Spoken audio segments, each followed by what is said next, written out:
श्री राधे राधे। भक्तों, प्रभु के प्रेम के मार्ग में चलने वाला उत्तम कोटि का साधक जब सिद्ध हो जाता है तो फिर उसको संसार की चीजें नहीं खींच पाती और न उससे कोई सांसारिक बाधा ही परेशान कर पाती है।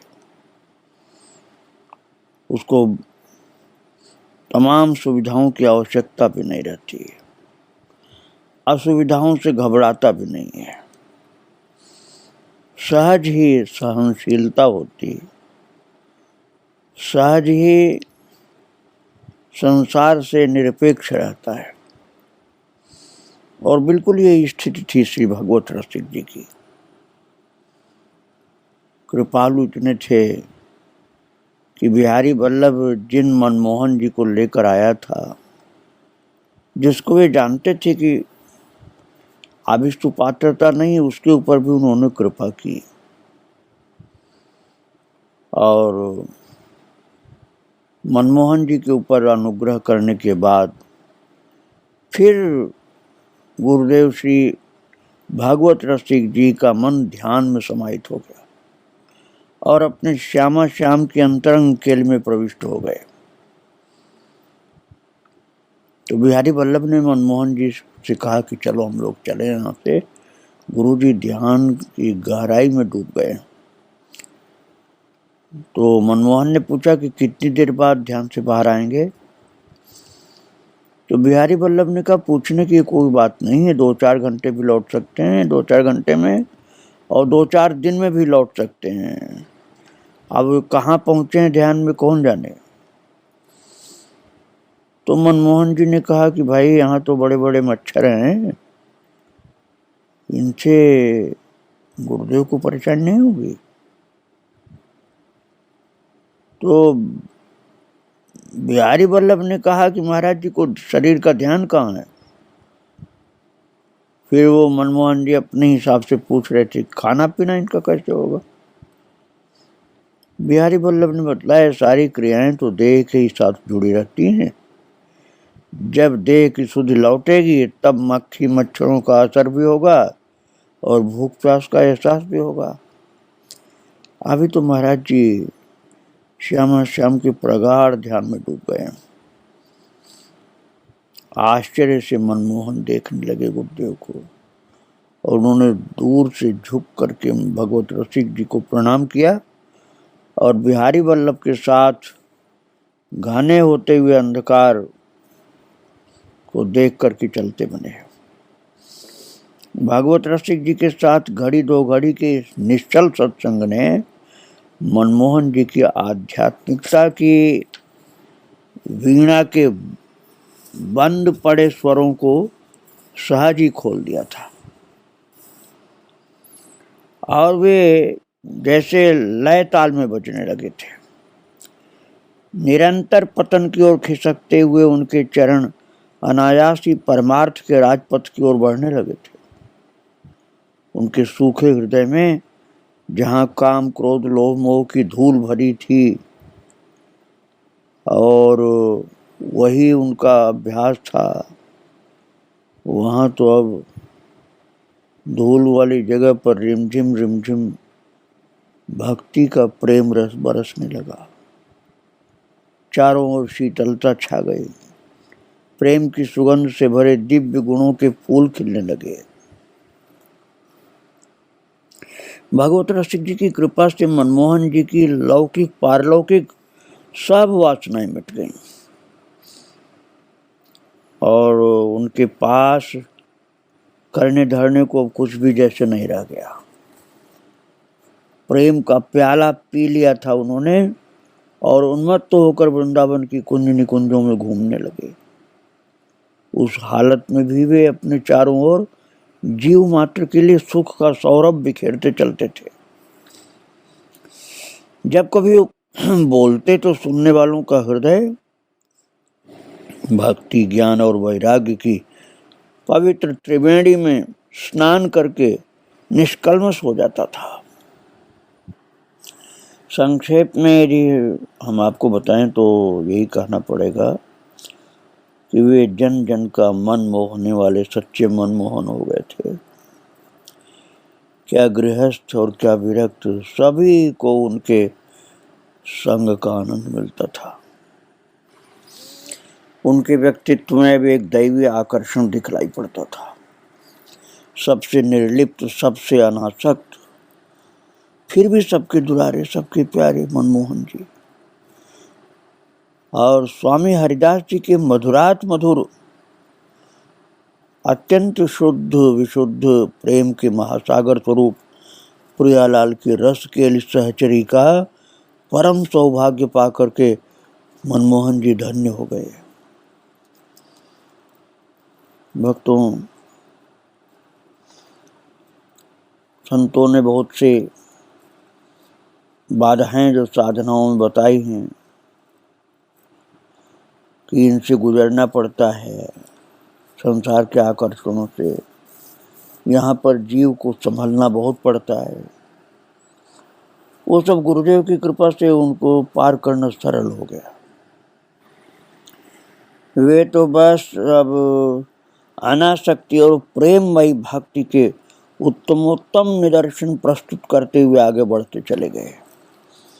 बाद में जनमानस ने अपने थके हुए प्राणों को विश्राम देने के लिए उन निदर्शनों को चुना और उनके त्याग वैराग्य की जमीन पर उनकी अनासक्ति और प्रेममयी भक्ति के पत्थर चूर्ण से बड़े बड़े कीर्ति स्तंभ जैसे खड़े हो गए। यश हुआ उनका। जो व्यक्ति अपना यश स्तंभ इन आंखों से देखने को लालायित रहते हैं, उनको तो पछताना पड़ता है, क्योंकि उसी में जीवन बर्बाद होता है। लेकिन जो भक्ति में लग जाता है, उसका यश अपने आप होता है। उसको चाहिए नहीं यश, लेकिन अपने आप हो जाता है यश। वो तो भगवान से जुड़ा रहता है और संसार को कुछ भी नहीं चाहिए, लेकिन फिर भी संसार में उसका यश हो जाता है। और जो यश के भूखे होते हैं, उनका समय बर्बाद होता है बहुत। भगवत रसिक जी के समय में ऐसा ही हो रहा था। उनके चरण शरण में आने वाले लोग भगवान की भक्ति का रस प्राप्त कर रहे थे। भगवत रसिक जी एक अद्भुत श्रेष्ठ विभूति थे, जिनके प्रेम का भंडार सबके लिए खुला था। जनमानस ने उनके ऊंचे ऊंचे कीर्ति स्तंभ स्थापित कर दिए।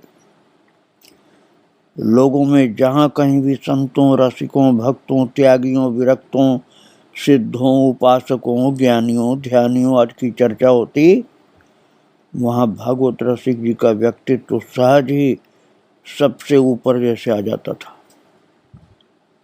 भगवत रसिक जी से ईर्ष्या रखने वाले लोग इनके इस उत्कर्ष को सहन नहीं कर पा रहे थे। वे चाहते थे कि समाज में भगवत रसिक जी की अपकीर्ति फैले और हमारे त्याग वैराग्य की, हमारी भक्ति की चर्चा हो।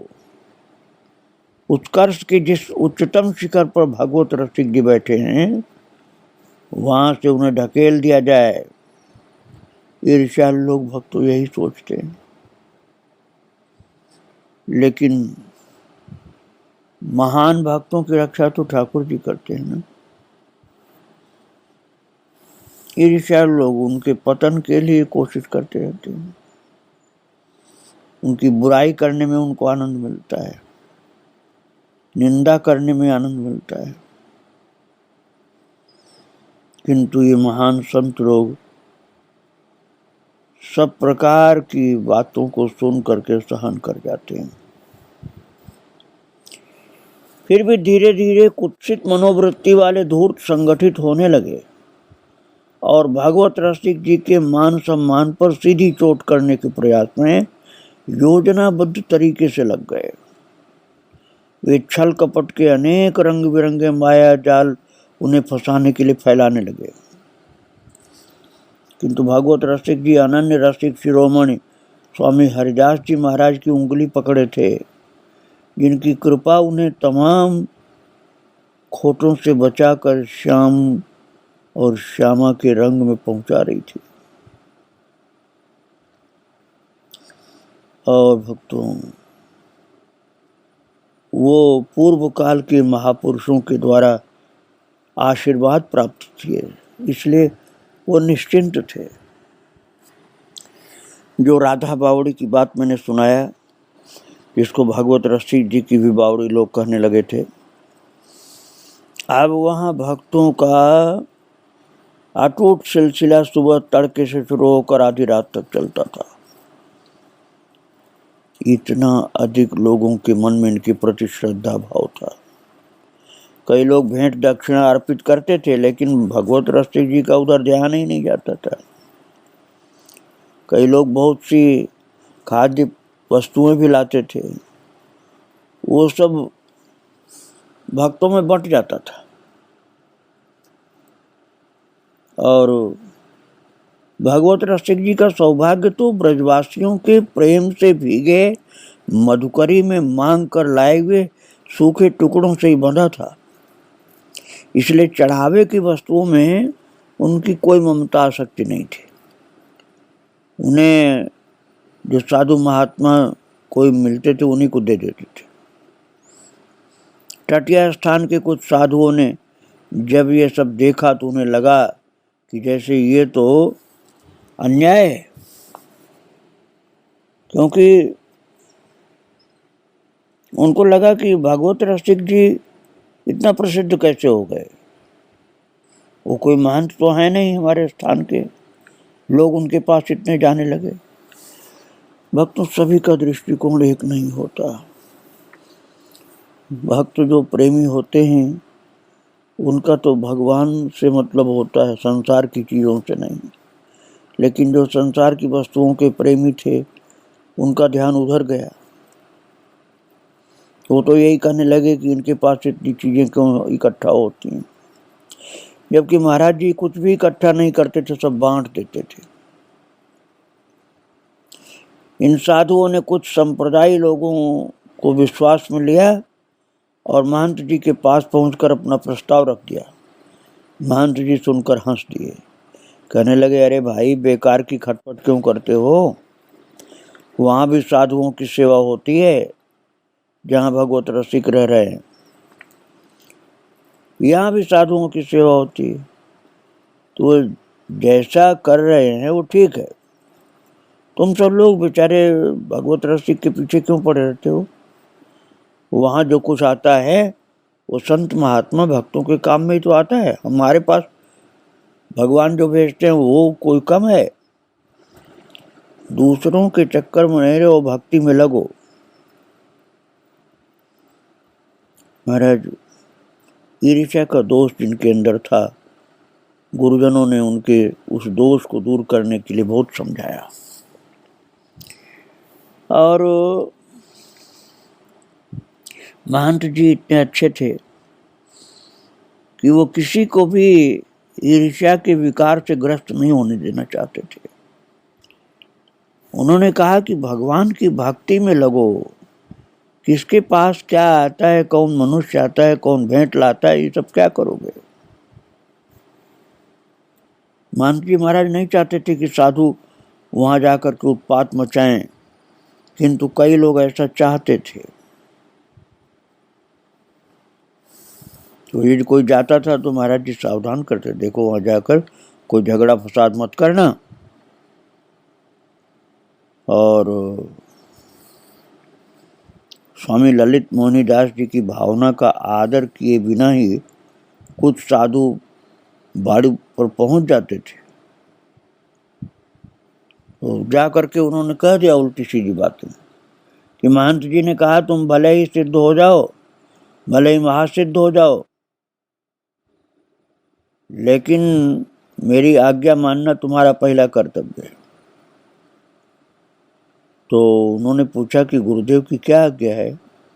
बड़े विनय के साथ पूछा भगवत रसिक जी ने। तो साधु लोग जो ईर्ष्या वाले थे उन्होंने कहा कि आज्ञा है कि भेंट में जो कुछ सामान मिलता है सब तटीय स्थान का है, तटीय स्थान के साधुओं का अधिकार है। तुम्हें कोई हक नहीं है कि उन सब सामान को तुम इधर उधर करो। महाराज उन लोगों का इसी पर ध्यान था। तो भगवत रसिक जी बोले बिल्कुल ठीक है, कोई हक नहीं मेरा। बड़े विनम्र शब्दों में कह दिया, यहाँ जो कुछ है सब कुछ टटिया स्थान का ही है, आप लोगों का है। भागवत रसिक जी ने ईर्ष्यालुओं से कहा कि आप लोगों का कहना बिल्कुल सत्य है, मेरा तो मेरे शरीर पर भी अधिकार नहीं, गुरु जी का ही अधिकार इस पर, और गुरु जी के लिए ही समर्पित है मेरा जीवन। महाराज भागवत रसिक जी ने साफ साफ लिख दिया कि जो कुछ है वो गुरुदेव का है, मेरा कुछ नहीं। और बिहारी वल्लभ को पास में बुलाया और कहने लगे, वल्लभ हमारे मन में न जाने क्यों गंगा स्नान की इच्छा हो रही है, तो तुम यहाँ रहो। तो बिहारी वल्लभ चौंका और बोला कि महाराज आप तो सबको सदा यही कहते हैं कि जो कछु लिखो ललाट में, दुख सुख देहि संग, भुगतय गो जहाँ जाएगो यह सिद्धांत अभंग। यह सिद्धांत अभंग तजत क्यों धीरज प्राणी, वृंदावन परिहरे प्रिया प्रियतम राजधानी। भागवत नित्य विहार श्याम श्यामा को गए लछो, भूख प्यास सही रहे आनी बीते सिर जो कछु। चाहे भूखे रहो, चाहे प्यासे रहो, चाहे नंगे रहो, चाहे उघाड़े रहो, चाहे दुखी रहो, चाहे सुखी रहो, पर प्रिया प्रीतम की राजधानी स्वरूप वृंदावन को मत छोड़ो। बिहारी वल्लभ ने कहा, गुरुदेव आप तो यही कहते थे, अब आप गंगा जी जाने की बात कर रहे हैं। तो उन्होंने कहा, हाँ वल्लभ, जो है वही कहता हूँ, सत्य है। यह त्रिगुणात्मक माया से निर्मित मेरा ये देह स्वतंत्र नहीं है, इसलिए कभी किसी का पुत्र हुआ, कभी किसी का भाई हुआ, कभी किसी का मित्र हुआ, कभी शिष्य हुआ, कभी गुरु हुआ, भविष्य में भी ये सब होता है, होगा। किंतु मेरी आत्मा स्वच्छंद है, वह न किसी का पिता है, न पुत्र है, न मित्र है, न शत्रु है। मेरी आत्मा एक पल के लिए भी वृंदावन का पल्ला नहीं छोड़ने वाली है, किंतु देह के बारे में कुछ नहीं कहा जा सकता। मुझे ऐसा लग रहा है कि शीघ्र ही किसी दबाव में आकर इस देह को वृंदावन की रसमयी भूमि से उठाकर पुण्य सलिला भागीरथी के तट पर कहीं डालना पड़ेगा। किंतु वल्लभ एक बात अच्छी है, ये वृंदावन मुझे नहीं छोड़ रहा है। वृंदावन जो स्वतंत्र हैं, किसी के दबाव में नहीं है, इसलिए कोई भी मजबूरी इन्हें अपनी इच्छा के विपरीत आचरण करने को बाध्य नहीं कर सकती। देखो वल्लभ, मैंने अभी इन्हें छोड़ा भी नहीं है कि वृंदावन जो अपनी तमाम रस संपदा को साथ लेकर मेरे मन में आ बसे। इतना कहते कहते भगवत रसिक जी की आंखों में आनंद तैरने लगा और वो गाने लगे, हमारो वृंदावन उर और, माया काल तहाँ नहीं व्यापे, जहाँ रसिक सिर मोर। हमारो वृंदावन उर और, छूट जात सत असत वासना, मन की दौरा दौर। भगवत रसिक बतायो श्री गुरु, अमल अलौकिक ठोर। हमारो वृंदावन उर और। इधर भागवत रसिक जी हृदयस्थ वृंदावन की शोभा देखकर मुग्ध हो रहे थे, तो उधर मध्य रात्रि के नीरव वातावरण में आकाश गंगा की तरंगों पर तैरता चंद्रमा स्थूल वृंदावन की अनुपम निधि को देख देख कर चुप चुप मुस्कुरा रहा था। तटिया स्थान के साधुओं ने उस दिन भागवत रसिक जी की विनम्रता को, अपनी जड़ता के कारण उनकी पराजय और अपनी विजय मान लिया था। और उसी उन्माद में उनका मन कुछ ऐसा कर गुजरने को आमादा हो रहा था कि जिससे भगवत रसिक जी के अस्तित्व का सदा के लिए नाम खत्म हो। किंतु नहीं जानते थे कि इस दिशा में किया गया प्रत्येक प्रयत्न भगवत रसिक जी की कीर्ति को और ऊंची पहुंचा देगा, जबकि उनके अपने मान सम्मान की जड़ों को खोखली कर रहा है। उस दिन उनके व्यवहार ने ही न केवल उनके आचरण को कलंकित किया, बल्कि महंत जी के उज्ज्वल यश को भी बट्टा लगाया। उस समय भगवत रसिक जी के सत्संग में बैठे सभी गृहस्थ, विरक्त, भक्त, संत, साधु महात्माओं ने तटीय स्थान के साधुओं द्वारा किए गए व्यवहार को ठीक नहीं ऐसा बताया और भगवत रसिक जी की प्रशंसा की। तो भक्ति में जो चलता है वही सही है, और जो चीज़ों के आकर्षण में फंसता है उसकी तो निंदा होती है। भगवत रसिक जी के चरित्र को आगे बढ़ाने में उनका जो संप्रदाय, हरिदासी संप्रदाय, उसके सिद्ध रसिक संत वास्तव में जात पात नहीं देखते, किंतु जो उस स्तर तक नहीं पहुंचे वो जात पात में भी पड़े रहते हैं। उनका मानना है कि जाति तो देह की होती है, आत्मा की कोई जाति नहीं होती। रसिक संत देह से ऊपर उठा होता है, इसलिए न तो उसे अपनी जात से कोई मतलब होता है न औरों की जात से। श्यामा श्याम की जिस प्रेम जोड़ी को वो अपने भीतर बिठाए रहता है, उसी की प्रेम केली का दर्शन वो औरों के हृदयों में भी करता है।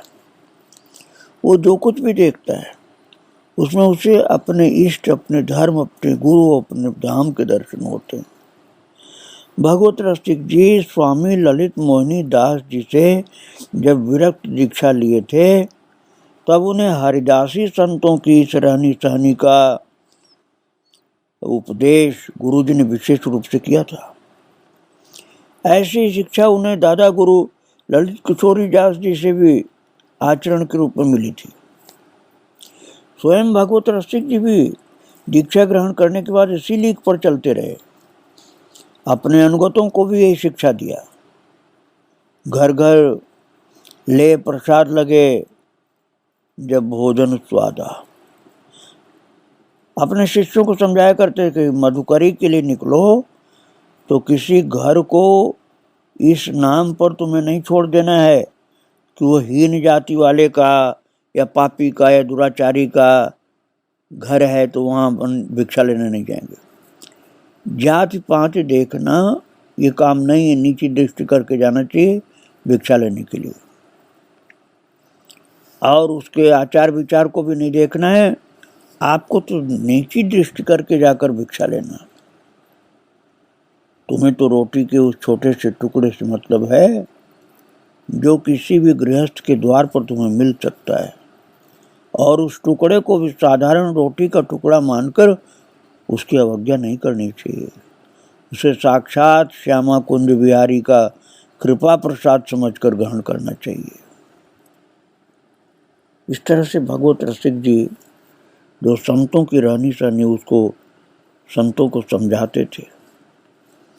लोभी लालची जो होता है वही भटक जाता है, नहीं तो संतों की रहनी सहनी तो बहुत पवित्र होती भक्तों। इस विषय में आपको आगे फिर सुनाऊंगा। आज इनको प्रणाम करके यहीं विराम दे रहा हूँ। श्री राधे राधे, जय श्री राधे।